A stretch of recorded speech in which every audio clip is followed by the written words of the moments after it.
Okay, I learned something with using the silhouette pin holder I wanted to share with you guys. And this is my first time using autofocus on this because I'm trying to do this so up close. So we'll see how it goes. Um, the last time that I did the video on the silhouette pin holder, which is this here, I had said if you wanted to use these long nibbed pins, these that have the really fine, that you want to make sure that you bring it back in the holder so that it's almost level, so it's just barely peeking out, and tighten it down, which does work if you're just wanting to write something, if you're not trying to cut it out afterwards. But what I found was is that every time I wrote something and then tried to cut it out, what I wrote was offset from the cut. So what I figured out how to do it is to go ahead and push it all the way in. As you see there, I shoved it all the way in and tighten it down so that it sticks out. And then what you want to do is estimate about how big your nib is right there, because that's what's going to make a difference here. So let me scoot this.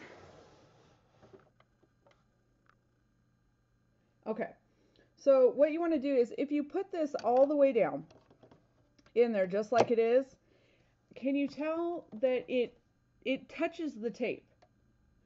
Which means if I cut right now, or write right now, let's try that. If I write right now, it'll drag across the page to wherever I put it. So that won't work. So what you want to do is you want to just lift your holder up in the lock mechanism about the same distance as your pin nib, just a little bit less. It doesn't have to be exact. You just want it lifted up enough so that it won't drag across the page. Then once you do that, you can just cut something. We'll cut something real quick here draw something real quick. Go ahead and hit cut. And as you can see, it writes perfectly, or it colors perfectly, however you want to judge what you want to call it. But it works exactly where it is, and it doesn't drag, which is the main point of it. So I hope this helps somebody. If you have questions, I know this wasn't super clear, leave a comment below. And like I said, I'm going to put in a little blurb of what it looks like in the software so that you can see the settings that I use for these Sharpie pins. All right, hang on. Basically what you want to do is you want to write out whatever you want to write. In my video, I did the word hi. So I had written out the word hi. You want to do it in some kind of really thin font. The font that I used for this is called Altera, A-L-T-E-R-A. It's a free font. I found it online. I'll leave the link in the description so you guys can download it too if you want. But these are the settings that I used for using most of the markers, like anything that's got a relatively soft tip, such as a Sharpie marker, a Crayola marker, or it has a delicate tip, for lack of a better word, like the ultrafine Sharpies, the Zig pens, things like that. This is the setting I use for that. Any kind of marker, because you don't really need a lot of pressure with markers, so there's no point in having it, cranked all the way down. So basically we're going to do the word hi, which is what you saw in my example. Go up to your cut settings. You want to choose Silhouette Sketch Pen. They have the Silhouette brand, but we're using the pen holder, so it doesn't matter. And again, for using it with the Sharpies, the distress markers, the Zig pens, any kind of marker type pen, I turn it from 18 all the way down to 1, because you just want it to drag across the surface of your project. You're not looking for it to crank down and be a ballpoint that needs some extra pressure. For a ballpoint pen, such as the actual Silhouette pens or a normal ballpoint pen, then I would leave it anywhere from 10 to 18. I actually find that it works better at 10 for the Silhouette pens. It doesn't seem to drag as bad through the ink. And then be sure that you click your sketch pen here, and then all you have to do is click cut, and it will cut it over there.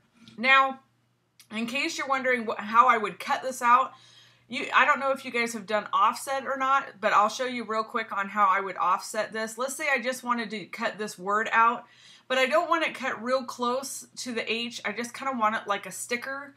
What I would do is I would select my hi, go up to offset, choose the outside offset, and then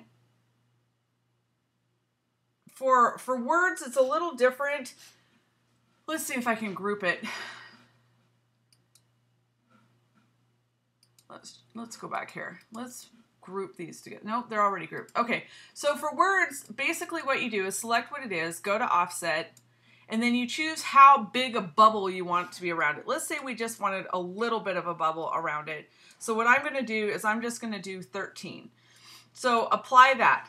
Then, as you can see, it just outlined the high. Let me zoom in here a little bit so you can see. See, it's just outlined. Now, if I want to do this, it's not like print and cut.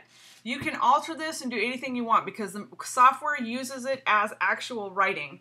So I could come in and move this all around. With print and cut, you can't do that. But once you have, let's say I wrote the high and then I want to cut the outline. Well, I obviously don't want to cut the word high.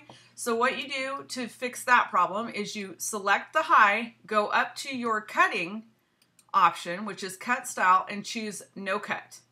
Now when you look at it, your high is not highlighted anymore, but your outline is highlighted. So when you go to cut it, it's just going to cut this outside. And I'm not going to do that because that was just for demonstration purposes. But you kind of all get what it does. Anyways, if you have any questions about this, leave a comment, send me a message, whatever. I hope that was somewhat not too totally confusing. Have a great day, you guys. Bye.